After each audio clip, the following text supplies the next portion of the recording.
वो effectively communicate करना, मतलब सही चीज सही तरीके से बताना है, ये नहीं कि उसमें कुछ चीज गैप हो गई।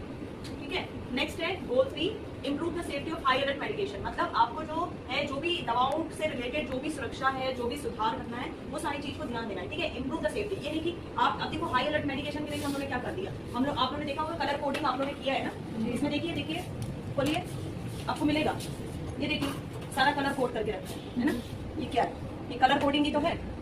लासा सब मेडिकेशन के लिए भी कलर कोडिंग है ना। लासा क्या होता है, लुक अलाइक साउंड अलाइक, जो देखने में एक जैसी लगे और सुनने में जो एक जैसी लगे, वो सारी दवा। तो इन सबके दवाइयों पर भी आपको क्या करना है, सेफ्टी अलर्ट रहना है। ठीक है, ये नहीं कि आपने उल्टा सीधा कर दिया। फॉर एग्जाम्पल जैसे मान लीजिए 2 एम्पुल साथ में दिख रहे हैं, जैसे मान लीजिए इंजेक्शन नॉरेट और इंजेक्शन नॉरेट, अब दोनों सिमिलर दिख रहे हैं, आप दोनों को साथ में रख दोगे तो गलत हो जाएगा ना, क्योंकि नॉरेट आपका कॉमन में तो नहीं आएगा, है ना।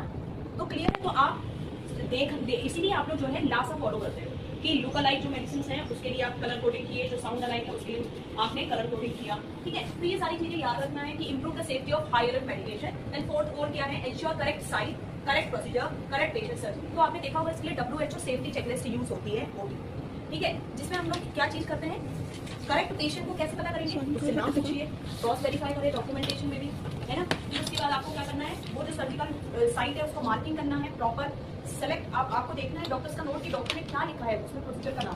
ठीक है, और पेशेंट को क्या दिक्कत हो रही है, दोनों सब चीज सिमिलर हो रहा है कि नहीं। कभी कभी क्या होता है, कभी कभी जल्दबाजी में या मान लीजिए ढेर सारे पर्चे हैं, तो कभी कभी क्या होता है उल्टा भी लिखा हुआ हो, राइट की लेफ्ट जगह कर दिया है, तो आप पेशेंट से पूछ सकते हैं कि इस साइड कहाँ पर आपको पेन है, तो मतलब आप सही जगह आपको सर्जिकल साइट को मार्क करें। ठीक है, नेक्स्ट है आपका reduce the risk of health care associated infection. मतलब आपको जितना हो सके पेशेंट को संक्रमण संबंधी स्वास्थ्य देखभाल हेतु जोखिम कम करना है। मतलब जो हॉस्पिटल में पेशेंट आ रहा है, पेशेंट जब एडमिशन पे आ जाता है उसको 48 से 72 आवर्स में अगर कुछ भी और इन्फेक्शन होता है तो दैट इज कम द नोसोकॉमियल इन्फेक्शन, मतलब जो कि हॉस्पिटल रिलेटेड इन्फेक्शन होता है। क्लियर है, तो ऐसी सारी प्रॉब्लम्स ना हो। जैसे मान लीजिए हमारे यहाँ पर मरीज है और हमारी लापरवाही की वजह से ड्रेसिंग जो है वो वेट हो चुका था, है ना, और हमारी लापरवाही की वजह से वो पेशेंट का वुंड और बढ़ गया, वो इन्फेक्शन और ज्यादा हो गया। ठीक है, तो और मान लीजिए पेशेंट जो है एक ही पोजीशन में लेटा है, हमारी लापरवाही की वजह से ऐसा हो रहा है ना, और पेशेंट को जो है वैक्स हो गया, है ना। तो ये सारी चीजों से, अब जैसे मानो पेशेंट को टीबी है, हमें मालूम है ये कम्युनिकेबल डिजीज है, हम एक मरीज को छू रहे हैं, सही वालों को दूसरे के पास जा रहे हैं, तो ये भी हम क्या कर रहे हैं, ट्रांसफर कर रहे हैं ना, उसको इन्फेक्शन दे रहे हैं, तो ये सब प्रोटेक्शन है।